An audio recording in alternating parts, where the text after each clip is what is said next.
Hi students, कैसे आप सभी लोग। आशा करता हूँ दोस्तों कि आप सभी लोग अच्छे होंगे, स्वस्थ होंगे, मस्त होंगे और आप लोगों का जो प्रिपरेशन है वो अच्छे तरीके से चल रहे होंगे।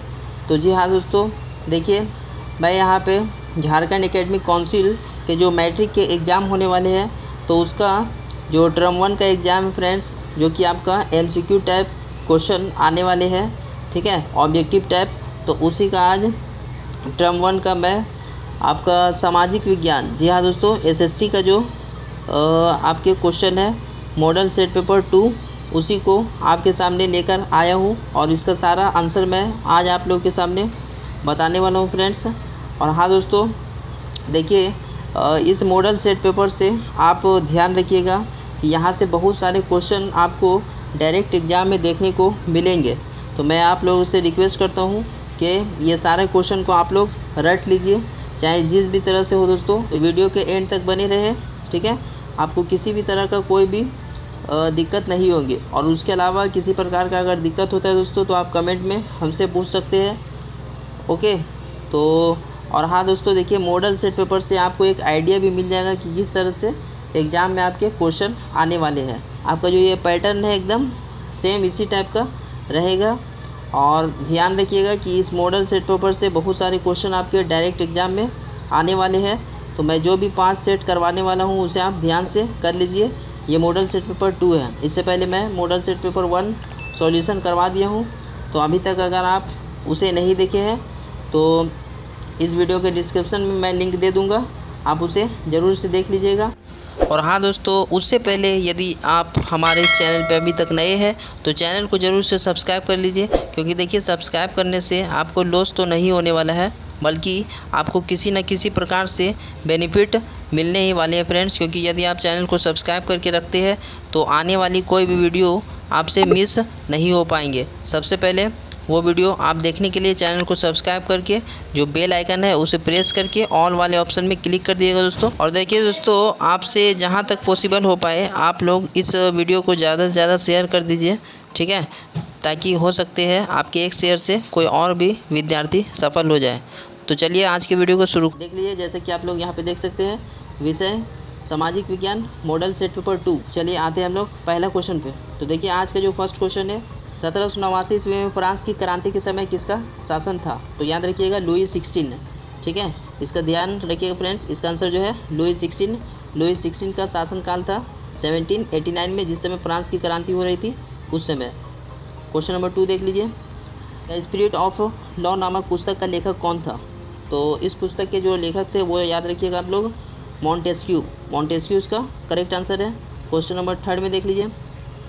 यह किसका कथन है कि जब फ्रांस छिंकता है तो बाकी यूरोप को सर्दी जुकाम हो जाता है? तो यह ध्यान रखिएगा दोस्तों, मैटरनिक, इसका आंसर मैटरनिक होंगे।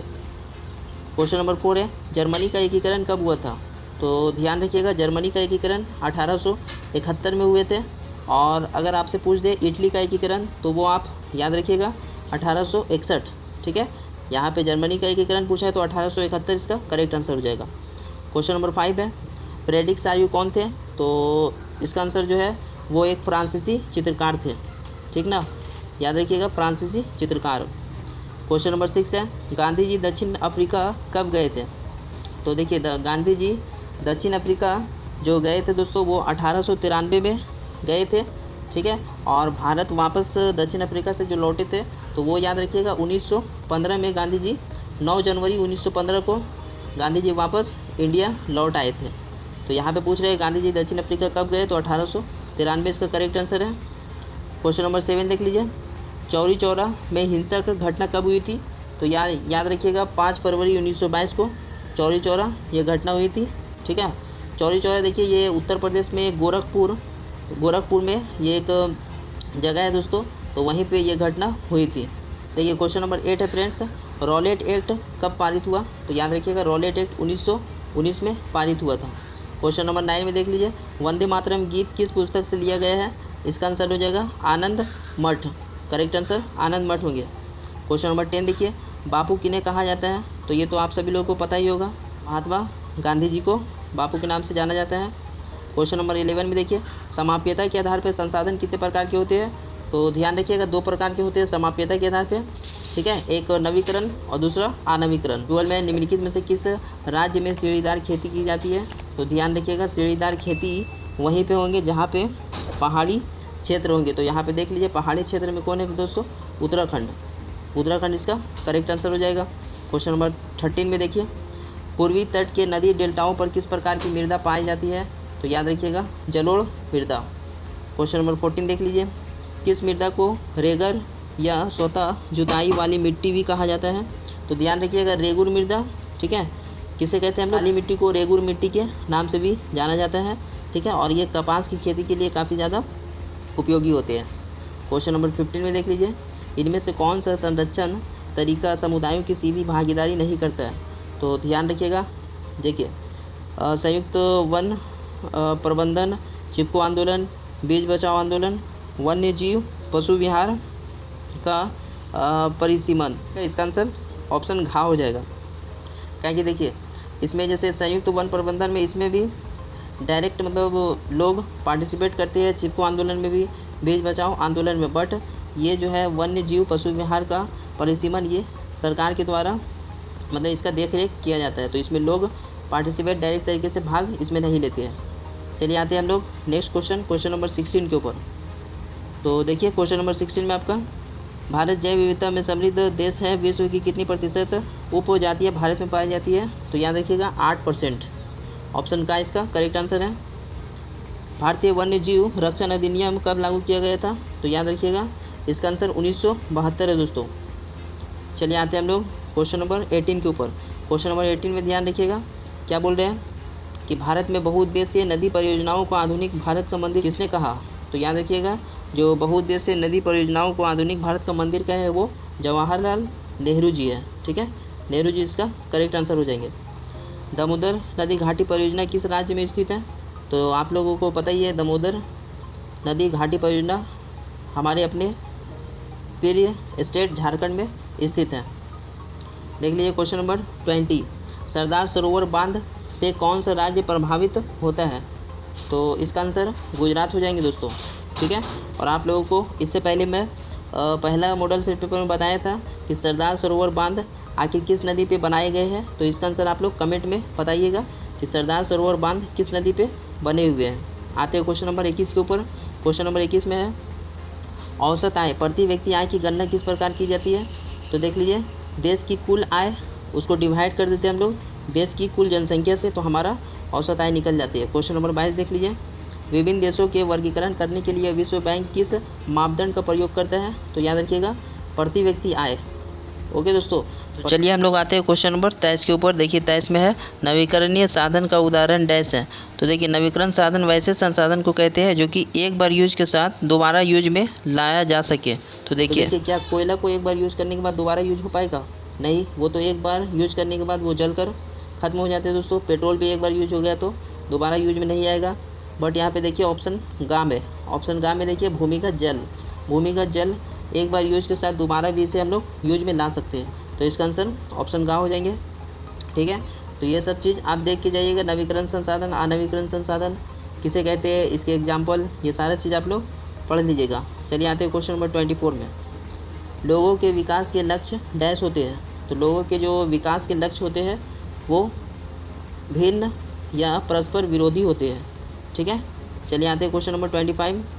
देखिए क्वेश्चन नंबर 25 में है दोस्तों कि रामू एक किसान है जिसने अधिशेष गेहूं को एक आटा मिल के मालिक को 10 रुपये प्रति किलोग्राम की दर से बेचा। मिल मालिक ने बिस्कुट कंपनी को आटा 15 रुपये प्रति किलोग्राम की दर से बेच दिया।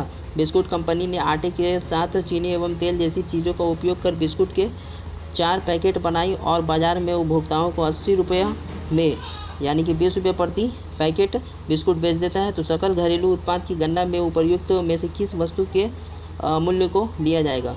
तो ध्यान रखिएगा दोस्तों, देखिए सकल घरेलू उत्पाद में हम लोग किसको लेंगे? तो फाइनल यहाँ पे जो प्रोडक्ट बन के तैयार हुए वो क्या चाहिए? बिस्कुट, ठीक है। तो देखिए बिस्कुट जो है इसमें आपके सारे इसमें इंक्लूड हो जाएंगे दोस्तों, मतलब जितने भी टैक्स हैं ये सारा बिस्कुट में आपका इंक्लूड रहेगा, शामिल रहेगा। तो यहाँ पे बिस्कुट इसका करेक्ट आंसर हो जाएगा। ओके, चलिए आते क्वेश्चन नंबर 26 में, विनिर्माण की क्रिया किस क्षेत्र का भाग है? तो विनिर्माण की क्रिया याद रखिएगा द्वितीयक में आते हैं, सेकेंडरी सेक्टर में, ठीक है। तो ये सभी देख के जाएंगे फ्रेंड्स, प्राथमिक क्षेत्रक, द्वितीयक क्षेत्रक, तृतीयक क्षेत्रक। तो इसमें कौन कौन सा चीज़ आती है ये सभी आप लोग पढ़ लीजिएगा, ठीक है।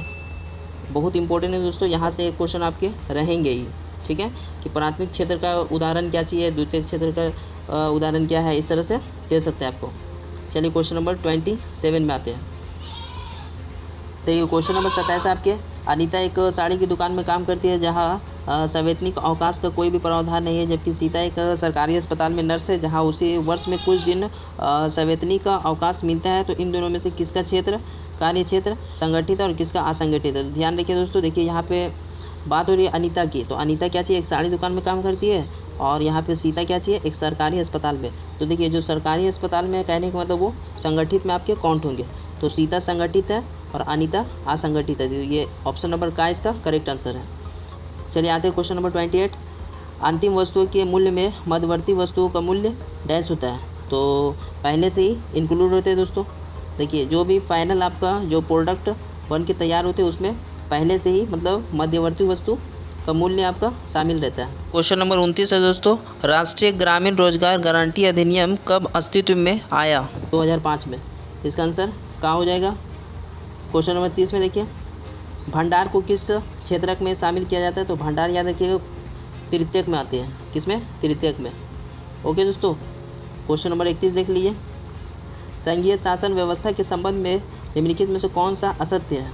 तो इसमें देख लीजिए, इसका देखिए ऑप्शन घ जो है ये करेक्ट हो जाएंगे फ्रेंड्स, ठीक है। अदालतों को संविधान और विभिन्न स्तर की सरकारों के अधिकारों के व्याख्या का अधिकार ना होना, ठीक है, ये आपके असत्य है। बाकी सभी कथन जो भी दिए गए हैं, देश की एकता की सुरक्षा करना और उसे बढ़ावा देना, ये सत्य है। क्षेत्रीय विविधताओं का सम्मान करना, ठीक है। तो इसका आंसर ऑप्शन घ हो जाएगा करेक्ट, ठीक है। आते हैं क्वेश्चन नंबर 32 में, बेल्जियम में फ्रेंच भाषा बोलने वाले का प्रतिशत कितना है। तो याद रखिएगा 40% लोग बेल्जियम में फ्रेंच भाषा बोलते हैं, ठीक है। क्वेश्चन नंबर 33 में देख लीजिए, श्रीलंका में तमिल को कब राजभाषा घोषित किया गया था। तो याद रखिएगा 1956 में। 1956 में श्रीलंका में तमिल भाषा को राजभाषा का दर्जा मतलब मिल गया था। और इससे पहले बताइए फ्रेंड्स कि श्रीलंका में सबसे पहले किसे राजभाषा का दर्जा दिया गया था। ये चीज़ आप लोग कमेंट बॉक्स में बताइए, ये मैं मॉडल सेट पेपर 1 में आपको बताया था। आते हैं क्वेश्चन नंबर 34 में, संविधान में कुल कितनी भाषाओं को अनुसूचित भाषाओं का दर्जा दिया गया है। याद रखिएगा 22 भाषा को संविधान में राजभाषा का दर्जा प्राप्त है फ्रेंड्स, ठीक है। तो इसका आंसर घ हो जाएगा। चलिए आते हैं क्वेश्चन नंबर 35 में, निम्नलिखित में से कौन सुमेलित नहीं है। तो देख लीजिए, भारतीय संघ में राष्ट्रपति, ये तो सही। राज्य उपराष्ट्रपति नहीं फ्रेंड्स, देखिए राज्य में उपराष्ट्रपति नहीं होते, राज्य में आपके राज्यपाल होते हैं, गवर्नर। राज्य में राज्यपाल होते हैं। नगर निगम, मेयर, ग्राम पंचायत, सरपंच, मुखिया, ये सही है। तो ऑप्शन देख लीजिए, यहाँ पे ऑप्शन नंबर ख आपका यहाँ पे करेक्ट हो जाएगा, ठीक है, ऑप्शन ख। क्वेश्चन नंबर 36 में देखिए, 7 पार्टी अलायंस का गठन किस देश में किया गया था। तो नेपाल में। नेपाल इसका करेक्ट आंसर हो जाएंगे। आगे देखिए, क्वेश्चन नंबर 37 है, बोलीविया किस महादेश में अवस्थित है। तो बोलीविया देखिए ये लातिनी अमेरिका में आएंगे दोस्तों, लातिनी अमेरिका इसका करेक्ट आंसर है। क्वेश्चन नंबर 38 में देख लीजिए, बोलीविया में जल युद्ध नामक आंदोलन का नेतृत्व किसने किया था। तो इसका पेडेकोर इसका करेक्ट आंसर है। ऑप्शन नंबर का, ऑप्शन नंबर का इसका करेक्ट है। क्वेश्चन नंबर 39 में देख लीजिए, इनमें से कौन सा कथन असत्य है। ऑप्शन नंबर का में क्या है आपके, राजनीतिक दल राजनीतिक पक्ष लेते हैं जबकि दबाव समूह राजनीतिक मामलों की चिंता नहीं करते हैं।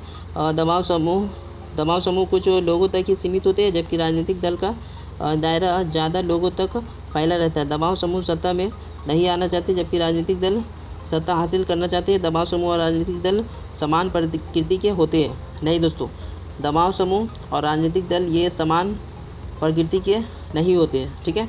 तो 39 का आंसर यहाँ पे घ हो जाएगा। और आज का लास्ट क्वेश्चन देख लीजिए। तो क्वेश्चन नंबर 40 है दोस्तों, नेपाल में SPA यानी कि 7 पार्टी अलायंस ने किसे अंतरिम सरकार का प्रधानमंत्री चुना था। तो याद रखिएगा इसका आंसर ऑप्शन का है गिरिजा प्रसाद कोइराला। ओके, तो उम्मीद करता हूँ फ्रेंड्स कि आज का ये वीडियो आपको समझ में आए होंगे और मेरे द्वारा दी गई जानकारी आप अच्छी तरीके से समझ गए होंगे।